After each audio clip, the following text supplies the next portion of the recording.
Guest today is Roy Gessford. Hi, Roy. Hello, Liam. Thank you for having me.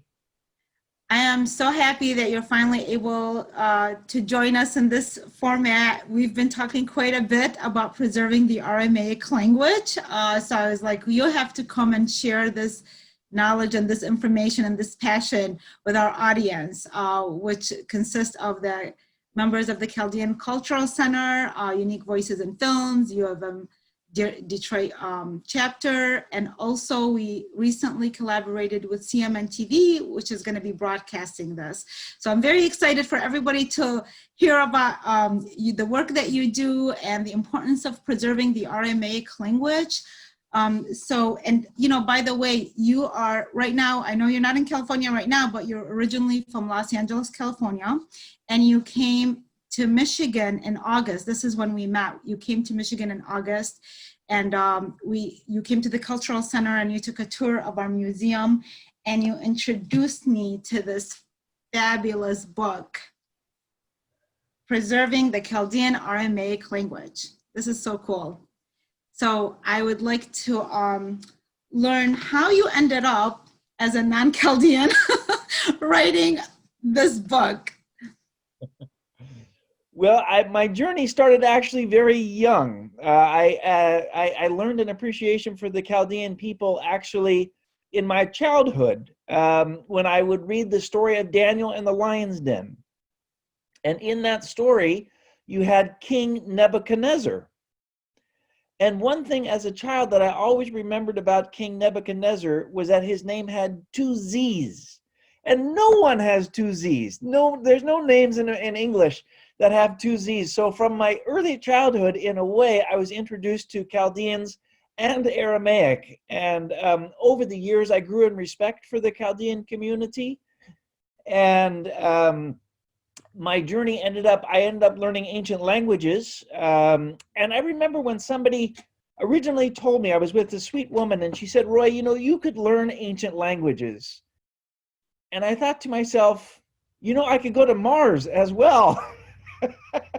It would seem like such a far off, difficult concept. And I was so focused on other things. Yeah. And Mars might be even easier to get to, maybe, you thought. It might be. And then later I was led to call a synagogue to learn Hebrew.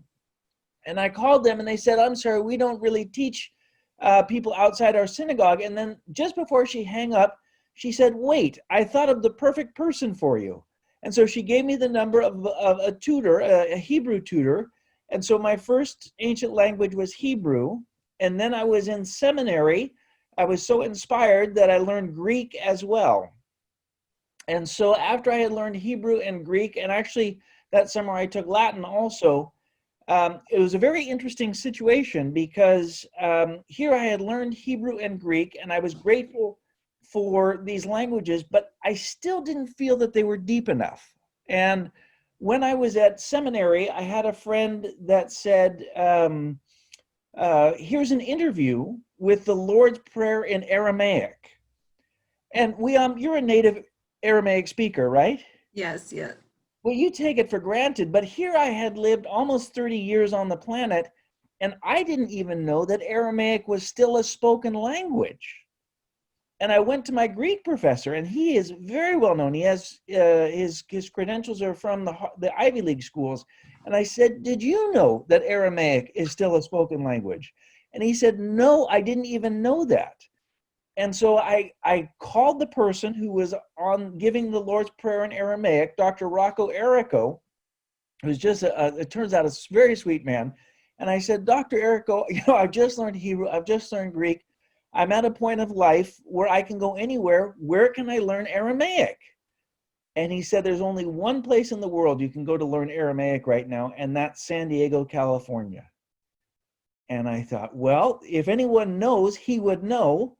So I said, what do I do? And he said, well, you call Father Michael Bazzi and ask him if you can join his class. And so I did that. I called Father Michael, and the rest, as they say, is history. I mean, it just went from there. But it took me moving all over the country. I was up at Berkeley, California, and I moved down to San Diego specifically just to learn the Aramaic language because it was one of the last places that I could learn Aramaic.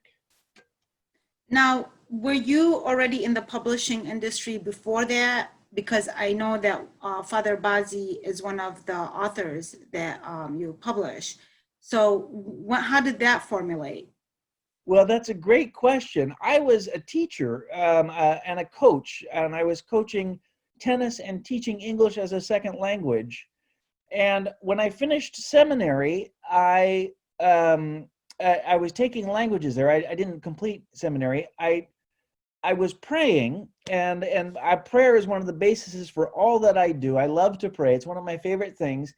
And the idea came because I'd finally found a woman coach. I'd coached for 20 years, and at the school, I was coaching a girls' team, and we had 3 coaches, and 2 of them were female. And I called the athletic director, and I said, it looks like we have enough coaches this year without me, and maybe since we have a female coach to coach the women's team, you don't need me.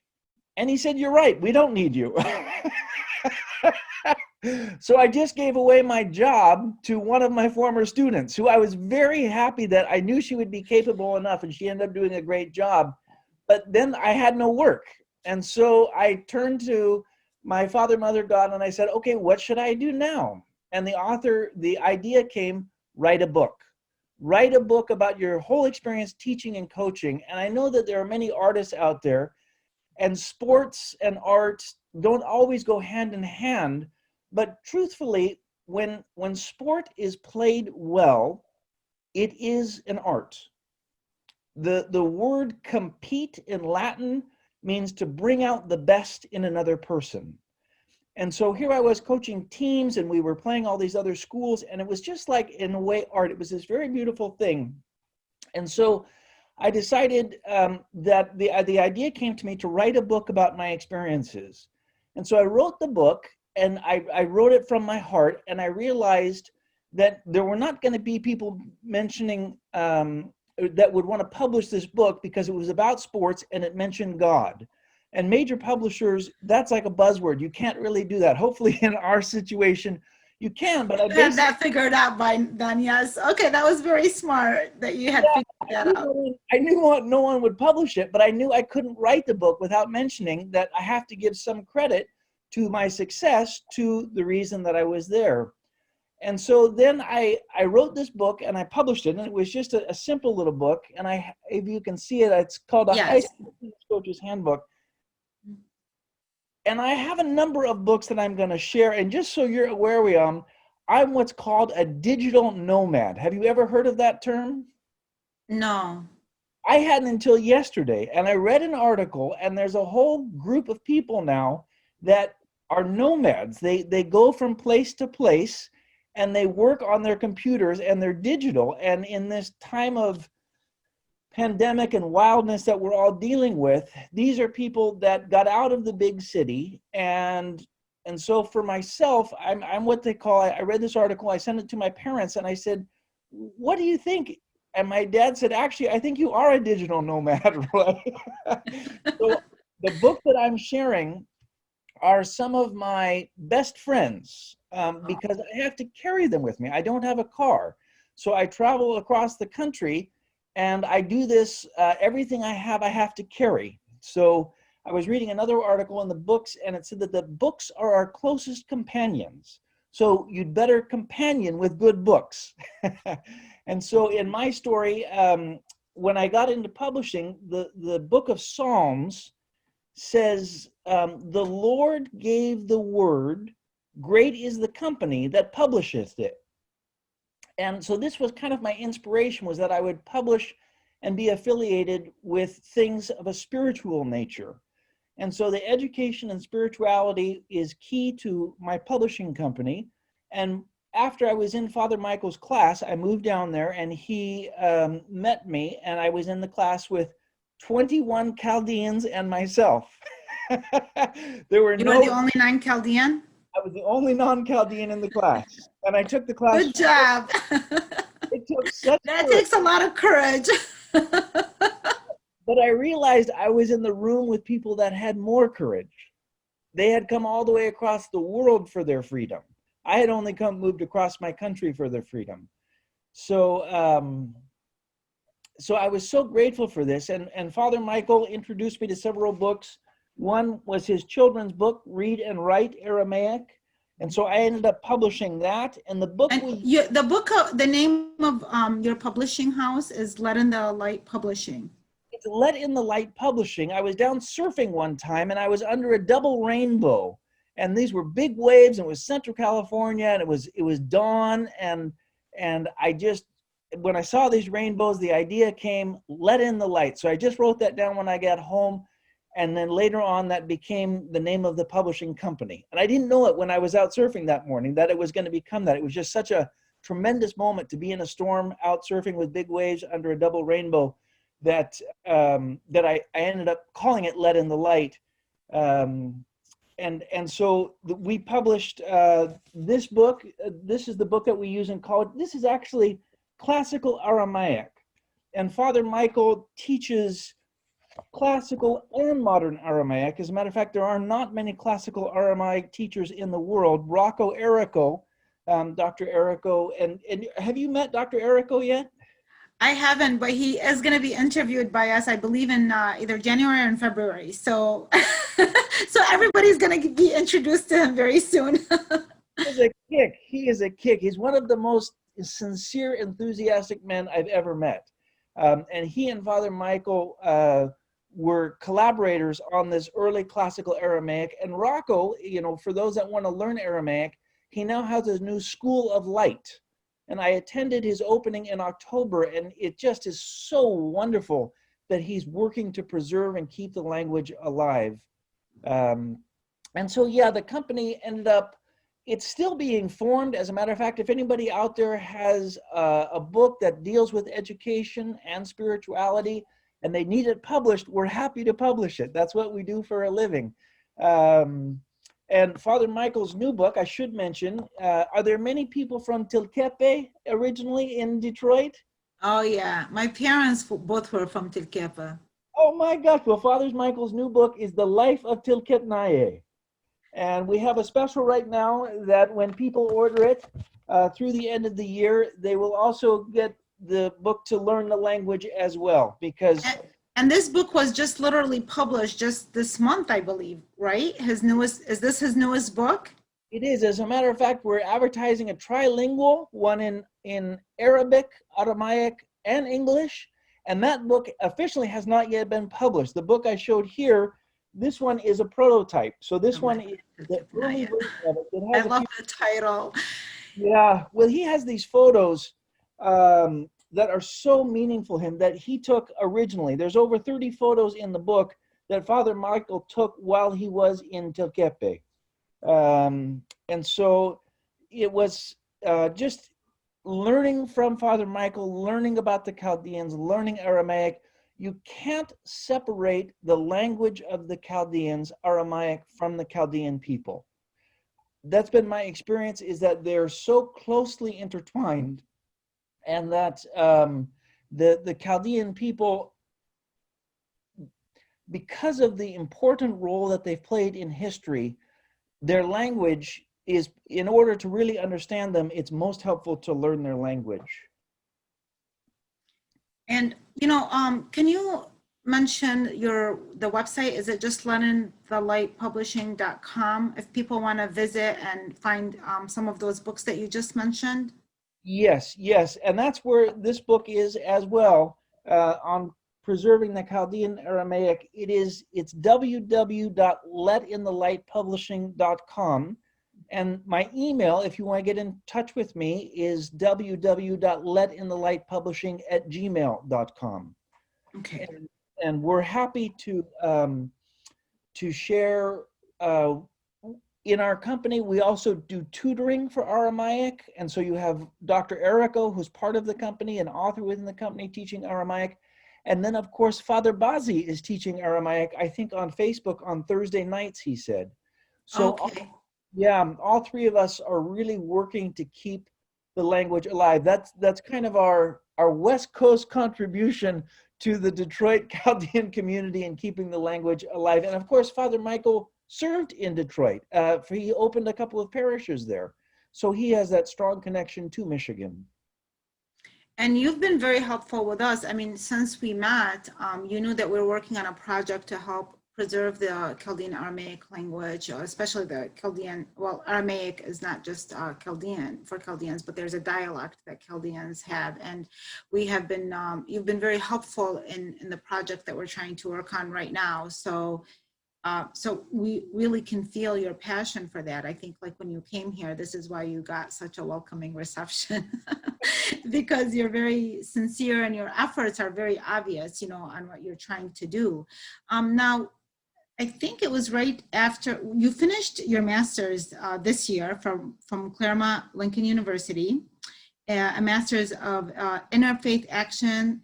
So this is a very unique degree, and I believe that you were graduating while you were here, like it was online. Was it here, or did you have, I mean, this is where the digital nomad perk, I guess, comes in. I think everybody's gonna have to become that basically very soon. But it's an interesting and unique degree, and did you graduate just this year, right? Yeah, it was such a unique story. Have you ever heard of the Society for Biblical Literature? Yes, I have. I'm not very familiar, but I've just heard about them. It's the oldest society for biblical study in the United States. And they have an annual conference that rotates every year. And like 10,000 scholars from all over the world attend this event. It's really a big deal. I read an interview lately that called it the major leagues of Bible study. And where do they meet once a year, or where did they used to meet? Well, in 2014, they met in San Diego. And they have one of my favorite things to do at the SBL conferences is go to the publisher's room. They have this giant conference room filled with books. And as you can tell, I'm a bibliophile. I love words. And at this publishing house in 2014, in the room, Claremont Lincoln University had a booth. And they had just started a brand new school. And it was called, instead of being the Claremont School of Theology, it was the Claremont Lincoln University. And I met Mr. Lincoln while I was there, who he's since passed. But they recruited me to join their school. And I had looked for masters in theology or masters of religion, and none of them were quite the right fit for me. But a Masters of Interfaith was, to me, this was this great thing. And so I ended up signing up for the program, and it took me close to 6 years to finish an 18-month program. Wow. And interestingly, by the 6th year, because of lack of interest within the topic, that master's degree no longer exists. And they were the only place that had a Masters of Interfaith Action. So yes, you're right. It is a unique degree. And now they have a minor. They have a Master's in Peace and Social Justice with a minor in Interfaith Action. But it's such an important aspect of theology is to deal with people who are comfortable in their faith and want to contribute to the world in a way that will uplift humanity through faith. And so that's what this degree was. We had Jewish rabbis and Hindus and Muslims, all different kinds of people in the coursework. And so it was this really rich and wonderful coursework. And as it turned out, it was a digital online community at Claremont Lincoln University, and it still is, that when the graduation was postponed in March, they moved it to the last weekend in August, and that was the weekend that I was in Claremont, in Detroit. And so here was this wonderful adventure in Detroit. And I should mention, I ended up sending out an email to many of my friends, and it said Detroit as Disneyland, because I was having so much fun. And I met the nicest people there. If it's all right, can I share with some of the people that I met? Oh, sure, of course. Because I know it's like all it takes is for one person to connect you with one Chaldean, and then next thing you know, you think you're in this we have our own world here. And it's funny because, very few people know about us or that we still speak Aramaic, even, sometimes maybe neighbors. But once you come into our homes, everybody just, loves to embrace just people that we're introduced to. Yeah, well, I was writing this thesis, and it was interesting because Aramaic fits into the interfaith community. I'm not sure that you're aware, but the root of Hebrew and Arabic is Aramaic. Did you know that? I learned that from reading your book. Yeah. Well, I know that you also know some of these languages. And so for me to as a linguist, a lay linguist, to really get in and study these languages, I had to do research, and there was very little written on the Aramaic language. And the first book that I found that I was so grateful for was by Amr Hanafatui. And this story is so rich and so great. And again, these are like my closest companions because I can either put socks and shirts in my backpack, or I can put books in my backpack. And right now I'm carrying these books instead of an extra pair of clothes. And so that's how much these books mean to me. But Amar's book on the untold story of native Iraqis is excellent. And then I had the most wonderful experience with Jacob Bakal. And he had written Chaldeans in Detroit. Yes. And he has a nice chapter on language in here, and I included it in my work on preserving the Chaldean Aramaic language. And when I went there, he gave me a book on Chaldean Iraqi Association of Michigan. Mm-hmm. And so I was so grateful to not only read the books, but also live and experience it, to visit Shenandoah, the country club there, to see the museum, to see all the effort and all the love for the community that the Chaldeans have. It gave me this book as well, 100 Questions on Chaldeans, which I think you wrote the foreword for. Yes, I did. Yes. Excellent foreword. Well done. Thank you very much. Yeah, after living in San Diego for 7 years, and I should mention that 20 years beforehand, I lived in San Diego for 7 years as well when I was a student at UC San Diego. And in my 7 years as a student at UC San Diego, I didn't learn one thing about the Chaldeans. I didn't know they existed. I didn't know Aramaic existed. I just lived in the community. And so this book here, 100 Questions, it's so relevant. So thank you for your contribution to that. And the understanding of the Chaldean community, I had this image from the media that people from Iraq wore turbans, that the women wore the burqa, that they were not people that would integrate well into America. And in my experience in learning about the Chaldeans the last 7 years, it's been just the reverse. They're some of the warmest, humblest, most beautiful people I've met. And then the other book, and this one I've really been enjoying. Yes, I thought that would bring a smile to your face. I think you're the only Chaldean. I mean, I was going to call you a Chaldean guy.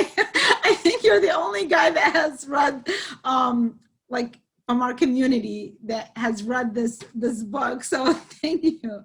Because now you're considered you're in our community now, okay? So just to let you know, I don't know if I ever announced that to you, but you're like officially from the Chaldean community. And I think you're the only person, a man that has read this book. So thank you. Although it's very informative in general, it's a nonfiction.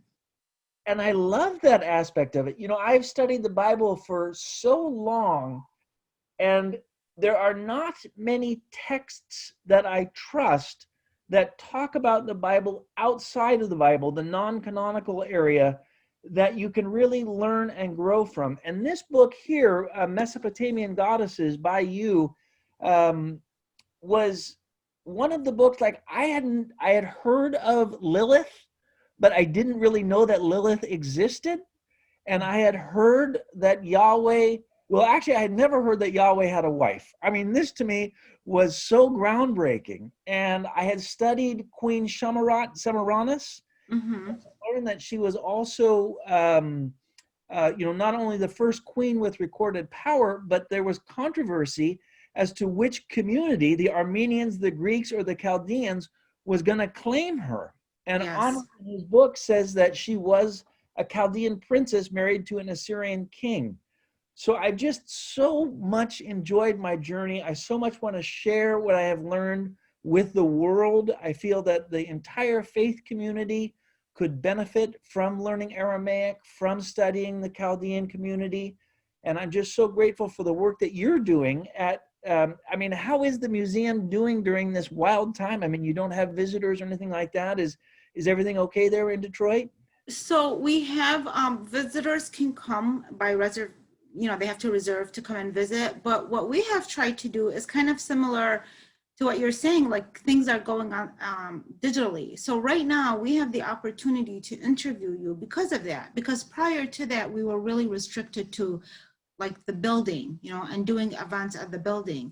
But we have seized the opportunity to get people acquainted about our cultural center, our heritage, through these online discussions. And in the process, what I really love about this and what people have enjoyed is that we're also learning about others. So it's not just about, it goes both ways. We're just as interested to learn about others as we would like people to learn about us. But like something, and sometimes it's hard to communicate something that important just through writing or just kind of making these announcements, but by storytelling, like how you got involved, how you discovered, oh, there's actual Aramaic speaking people that live here. Well, people in Michigan and very educated, same experiences, they'll meet us and they'll get surprised at what language we speak, what is our history. And this is why, like people that are listening to this, because you're so passionate and you've dedicated so much of your time through writing this book and also supporting authors who also are trying to preserve the language and by providing classes. What can people do to help those who are interested to preserve the Aramaic language before it becomes dead? And by the way, I've had a few guests already that also are involved with that. We had a guest from Israel who's preserving the Assyrian Aramaic language, and we will have more guests, like hopefully like once a month or so. But what is your take on that? What can people do to get involved and to help the process? Well, you bring up an interesting point, and that is the language of Aramaic, because it was so global, does not belong to just one ethnic group or one culture. Yes, correct. My original thesis was just called Preserving Aramaic, and they said that's not specific enough. But one of the things that I learned from Rocco, Dr. Errico, was that the dialect that Jesus spoke, and there are over 150 different dialects, is probably closest to the Chaldean Aramaic. Okay. And so for those that have a heritage in this language, the number one thing I would say is to realize you have what I would consider the most significant language in the history of mankind as your heritage.